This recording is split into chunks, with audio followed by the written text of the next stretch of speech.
Livestock producers are battling some extreme conditions. And it will test your resolve in weather like this. We'll see the challenge to get feed and fuel to the farm, including at the U.S. Meat Animal Research Center. Property taxes are so out of whack. Plus, we visit one-on-one with the pig farmer turned governor and Governor Jim Pillen's property tax goal. And a young man impacted by 4-H and FFA hopes to give back in the future. We'll meet our outstanding Egg Youth of the Month. It's time to grow.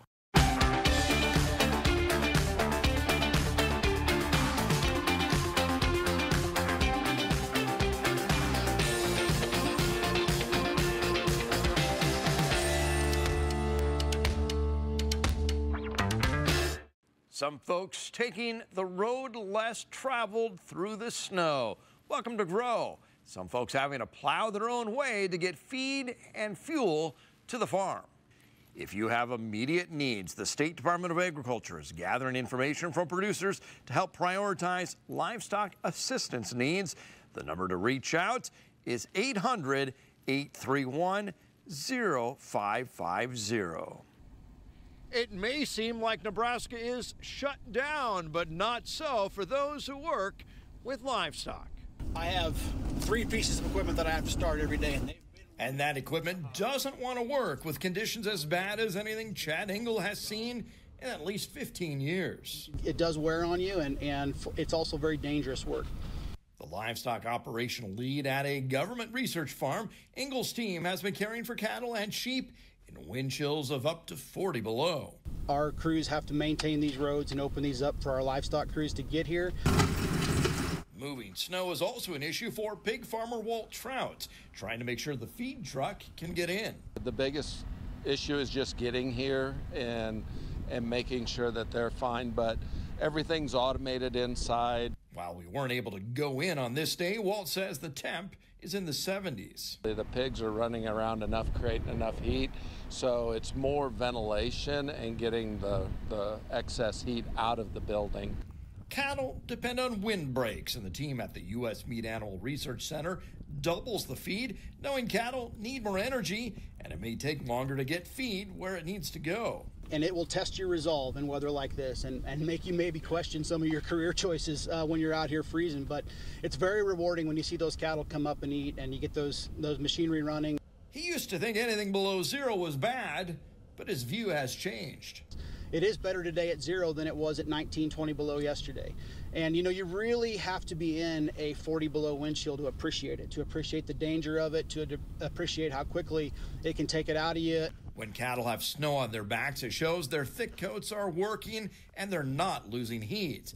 The State Department of Agriculture reported some farmers in critical situations where they were having trouble getting feed or fuel to their farms. It hasn't reached that point at U.S. Mark, but hasn't been easy. This one's been a 3 or 4 day stretch that's really pushed us, and we're getting it done. We have just an awesome group of people that work here, extremely dedicated, very team oriented, and we're very lucky and blessed to have them. Engel says his crew takes the challenge personally. Not only are they caring for livestock, the center is part of a bigger mission that contributes vital data to support food production, food safety, and the environment. And that means getting the job done in real-world conditions. And this weather hits as some cow-calf producers are just getting started with the calving season, bringing in that new crop of animals. Reporting near Clay Center, I'm Steve White. Livestock producers affected by storms may qualify for assistance. Farmers should contact their local Farm Service Agency office to learn about programs and how to apply for assistance. The state FSA director says the recent extreme cold and snow has been a challenge, and some livestock producers have likely suffered losses. One program that could help is the Livestock Indemnity Program. Another is the Emergency Assistance for Livestock Program. In both cases, ranchers need to document losses. That can include photos, vaccination records, bank documents, and other paperwork. Damage to fences and removing snow from feedstocks may also be covered. Political theater or peaceful protest. There was an effort to stall the governor, but he stuck to the script, talking about efforts to create jobs and cut property taxes. This has the opportunity to be the most impactful legislative session in our history. Bold words from a governor whose biggest policy speech of the year was delayed by a filibuster. Governor Jim Pillen stuck to his message, cutting property taxes 40%. It's not an ambitious goal. It's what's got to happen for Nebraskans. Property taxes are so out of whack that you don't even need to own property to be adversely affected. The governor wants to reduce the amount of property taxes collected in the state from $5 billion to $3 billion. That's the target. How we get there is going to be sliced and diced over the next number of days. Farm Bureau says it would make Nebraska competitive with surrounding states. And we've been asking for that in a long time. But before the governor could outline his priorities, Omaha senators spoke out. We are eroding our democracy. A handful of progressive senators saying the governor has shown a lack of transparency, not listening to those near a proposed development in North Omaha. We don't seem to be that important. The 45-minute filibuster stalled the governor's State of the State address. Those are all political theater. Pillen stuck mostly to economic issues, cutting red tape, looking for wasteful government, and addressing housing and workforce. He also wants to capitalize on federal funds to grow the bioeconomy. It used to be we thought all we could make is ethanol from corn and feed livestock. Now we're starting to make amino acids, plastics. But in the governor's words, the crisis of property taxes comes first. While he considers ways to generate more sales tax, a key part is turning up the heat on local government. We have to have a hard cap so we don't keep allowing money to just keep vaporizing into thin air. A handful of lawmakers walked out before the speech saying the governor has not been transparent. But the governor can likely accomplish much of his agenda without those votes, as he has shown he has a reliable conservative voting bloc that will support his priorities. Reporting at the Capitol, I'm Steve White. Reining in horse skills, NTV's Janelle Helton takes us to McCook. Whether you are a horse psychologist, an equestrian, or even a school teacher, all were in attendance at the Working Cow Horse Clinic facilitated by Jeremy Knowles. Kim Kaysen, a gifted school teacher from Kansas, tells me what brought her and her 11-year-old horse, Rena, here to McCook. Well, we're just here today to learn more about working cows and training our own horses and hopefully to be able to show at reined cow horse events. Kaysen hopes to use this knowledge to perfect her craft and strengthen the relationship she has cultivated over the last 10 years with 11-year-old Rena. We just have 10 acres in the country. I'm a school teacher. My horse is my hobby, and so when we have enough money, we go show. I just like learning and having a good relationship with my horse. If interested in reined cow horsing, Kaysen explains that there are several organizations that you can be a part of. The American Quarter Horse Association has cattle work classes, some versatility ranch competitions have cattle work, and then there's specifically reined cow horse events where we do 3 different events with the cattle. So, a teacher with a passion for learning. It was a pleasure to see Kaysen light up as she spoke about her horse and her hobby. Later, a young man pitching in to help with calving during these cold days and also mentoring younger students through his FFA program. We will meet our outstanding Ag Youth of the Month. And up next, stuff made from petroleum today, how it could be made from agricultural products tomorrow. Governor Jim Pillen with a big goal, cutting property taxes 40% in Nebraska. We had a chance to speak exclusively with the governor following his State of the State address, where we also talked about the bioeconomy. There's very little that the petroleum industry does today that agriculture can't do tomorrow. I mean, is that the case? Yeah, I mean, when you think about our position in Nebraska that's driven because of an incredible people in Nebraska, our land, but our pot of gold, the Ogallala Aquifer, we raise more with less every single year. We are the envy of the world with what we can do. And think about it, our Ogallala Aquifer is the most sustainable aquifer in the Western Hemisphere. And we can do more with less, raise more with less. And what is taking place in the bioeconomy of what we can make from, it used to be we thought all we could make is ethanol from corn and feed livestock. Now we're starting to make amino acids, plastics, acrylics. Some think that we will crack the code to make nylon. So that and sustainable aviation fuel, which is a market that blows the doors off of the renewable fuel standard. So there's lots of federal dollars available through the Biden administration of what's called the Inflation Reduction Act, billions of dollars. We're going to be very aggressive and make sure that Nebraska leads the way and we get more than our fair share of federal dollars. Just about done with you, but I also heard things like workforce housing, teacher shortage. Yeah, no question. Government's role is to stay the heck out of our hair and let us do business, but it's important that we step up where there are incredible needs. So we have a teacher crisis. We have to be involved with it. We have a nursing crisis. We have to be involved with it. We have a food animal veterinarian crisis for food security.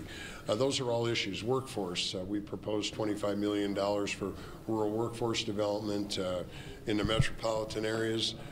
The local mandates, government mandates, are increasing the cost of a house of affordable housing by $40,000 a house over the national average. Those are simple things that we just got to come together and fix because they make no sense. In addition, we caught up with Nebraska Farm Bureau President Mark McHarg for his thoughts on what the governor is proposing. Bioeconomy. We can make plastics out of corn. We can make pharmaceuticals or fuels. It's almost about anything that the oil industry does or a lot of the biological things, we can do in agriculture.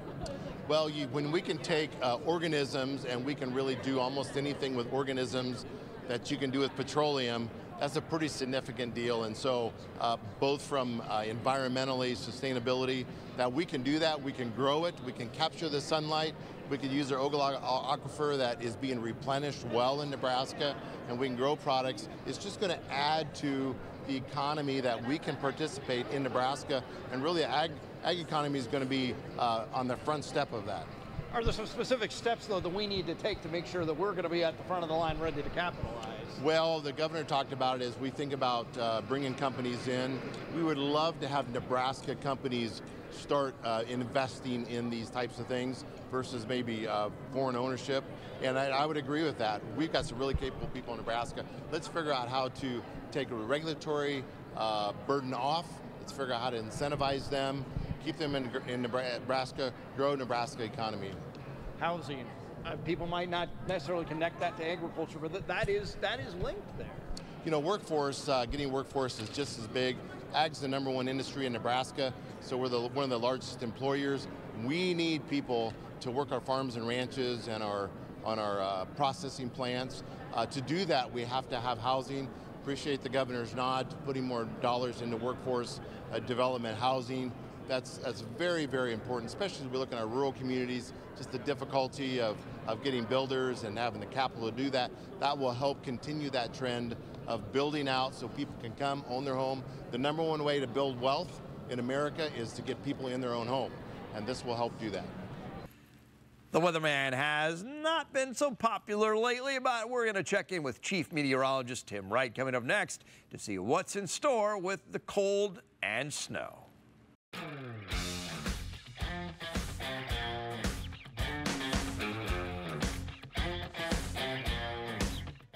Welcome back here on your Sunday night. We take a look at the updated drought monitor. Certainly some very welcome news in the fact that no exceptional drought exists in the state as of right now, which it has been quite a while. Now, we still have a ways to go, okay? We still have extreme drought here in central and parts of eastern Nebraska. Look at the northern part of the state, though. Look at that. That is so nice to see. A large chunk. In fact, we're looking at 61% of the state being drought-free, which we have come a long ways. We still got a lot of work to do here in east central areas, but you've also got quite a bit of snowpack on the ground. Some areas here have approaching 15 to 20 inches of snow on the ground, so there is some moisture potential there, and hopefully we can keep chipping away at that. Looking at the 6 to 10 day temperature outlook here across the region, you look across the nation, most areas are favored for above average temps. Boys, that is much needed after the stretch that we have dealt with as of late. As far as the moisture goes, most of it looks to be in the southern plains and the southeast part of the country, but we are going to watch a couple of systems as we get into next week that could provide a little chance of moisture to the region. Now we go a little bit further out. Now we're talking all the way into the first couple of days of February, and the nation is still favored for above average temperatures. So after this recent Arctic outbreak, I think most of us are going to be pretty welcome to get some above average temps. That same time frame, we are going to be looking at a better chance of being dry here across the region. So end of the month and the start of February could end up being a little bit drier than we've seen. All right, your Grow Almanac, looking ahead to the week, average high is about 36. Compared to what we've been dealing with lately, that feels balmy. 15 the normal low. And look at that. You look ahead to next week, and we are expecting those temps to be pretty much right about average in the mid-30s. Really doesn't look too bad. We start off in the low 30s Monday, Tuesday, and then just kind of creep our way up. We're going to watch a couple of time frames, Tuesday and again Thursday, for at least the potential of a little bit of moisture maybe clipping the area. Right now, still got to kind of sort through the details. Look at the overnight lows, though, going from 2 above all the way into the mid-20s. Yes, we will finally start to kind of work back into a little bit of a warmer stretch of weather and hopefully melt off a little bit of that snowpack. All right, your Grow proverb for this week. A wet January leads to a wet spring. Well, we have indeed had a wet January so far, so we will wait and see on that one. And what a sight is that cold and snow. Certainly takes our breath away, but it also results in some breathtaking views. Check out this sundog captured by Neil Ostrand. According to the National Weather Service, sundogs are colored spots of light that develop due to the refraction of light through ice crystals, kind of a prism effect. The colors usually are red closest to the sun out to blue at the edges. Sundogs are also known as mock suns or perihelia, which means with the sun. A teen leading the way through FFA and has plans to become an ag teacher himself. We'll meet our Farm Youth of the Month next. Ag Youth of the Month is sponsored by Landmark Implement. Experience the Landmark difference with locations across Nebraska and northern Kansas. We are visiting with Sam Wells, president of the St. Paul FFA chapter. And Sam, you guys have a pretty good program here, Mr. Bowder. You guys, you're gearing up probably for some contests and a bunch of stuff going on. Yeah, we're about to turn in our proficiencies, which showcases our great SAEs, our jobs. And then we have our district CDs coming up later in February. That's where we compete on contests such as agronomy to livestock management and try to qualify for state convention. And agronomy is one that you have taken part in then. Yeah, I love agronomy. I love looking at the bugs and weeds, whether it be on the farm, identifying for my dad, or identifying on the contest. I love that contest. Probably my favorite part of FFA. And probably because you come from a farm background. Tell me about your family operation then. Yeah, so I come from we have a row crop operation up in northern Howard County in the North Loup River Valley. We grow corn, soybean, alfalfa, and then we have a few cattle on the side. I love working there. My dad lets me do a lot of stuff, and I love operating the big equipment too. Of course, if you're calving right now, I bet it's been a little challenge with the weather and the cold and the snow and all of that. Yeah, we've been battling the cold, the snow. It's probably not the most fun calving season that we've ever had. I mean, we're putting cattle in barns that we don't normally use, so it's a lot different winter this year. And you're also involved in 4-H. Between those 4-H experiences, those FFA experiences, do you feel like that's kind of giving you a leg up as you kind of decide what to do with your future and get some different experience? Yeah, so I want to be an ag teacher one day, and I believe my experiences in FFA and on the farm and 4-H, that's really prepared me. I know a lot about the contests and how an ag program should work, and I really think that should propel me into a good career in the future. I would just say we have a great FFA program. Mr. Bowder does a great job. He handles almost all 162 of us between junior high and high school, and that's the man who should really get the credit, is Mr. Bowder. Congratulations, Sam. And if you know an outstanding youth involved in agriculture or an outstanding farm family, let us know about them, and we may feature them here on the program in the coming weeks. You can find us Facebook, Instagram, Twitter, X, whatever it's called these days, and certainly our website, nebraska.tv. And we will be back here next time as we see how agriculture makes Nebraska grow.